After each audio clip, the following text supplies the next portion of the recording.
പ്രിയമുള്ളവരെ, നിങ്ങൾ എല്ലാവരും ശ്രദ്ധിച്ചിട്ടുണ്ടായിരിക്കും. സംവിധായകൻ ഒമർലൂരിനെതിരെ ഒരു പീഡന പരാതി. ഒരു യുവനടിയെ അദ്ദേഹം അവസരം കൊടുത്ത് സിനിമയിൽ അവസരം കൊടുക്കാമെന്ന് കരുതി ഒരു യുവനടിയെ പീഡിപ്പിക്കാൻ ശ്രമിച്ചു എന്നൊരു വാർത്ത, ആ കേസെടുത്തു എന്നൊരു വാർത്ത നിങ്ങളുടെ ശ്രദ്ധയിലേക്ക് എത്തിക്കാണും.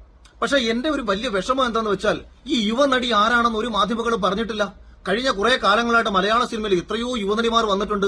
ഉമർലുലുവിന്റെ പടത്തിൽ തന്നെ എത്രയോ യുവനടിമാർ അഭിനയിച്ചിട്ടുണ്ട്. ഉമർലുലുവിന്റെ പടത്തിൽ അഭിനയിച്ചതാണോ അല്ലയോ എന്നൊന്നും ഇപ്പോഴും നമുക്ക് അറിയത്തില്ല.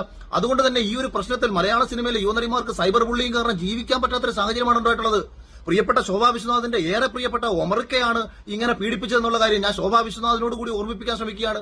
അതുപോലെ സ്ത്രീകൾക്ക് വേണ്ടി എപ്പോഴും വാദിക്കാൻ ശ്രമിക്കുന്ന ദിയാസന, തന്റെ ഗുരുവായ ഒമർലുവിന്റെ അസിസ്റ്റന്റ് ഡയറക്ടറായിട്ട് വർക്ക് ചെയ്ത ഒരാളാണ് നമ്മുടെ ദിയാസനയോട് ശോഭാ വിശ്വനാഥിനോട് എന്റെ ഒരു പേഴ്സണൽ റിക്വസ്റ്റ് ആണ്.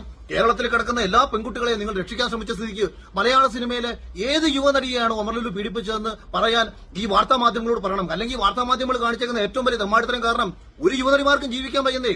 എല്ലാ യുവനടിമാരോടും പോയി എല്ലാവരും ചോദിക്കുക, ഒമർക്ക പീഡിപ്പിച്ച നിങ്ങളെയാണോ? ഒമർക്ക നിന്നെ സിനിമയിലേക്ക് എടുക്കാൻ വേണ്ടിയിട്ടാണോ? ഒമർക്ക നിന്നെയാണോ കൊണ്ടുപോയത്?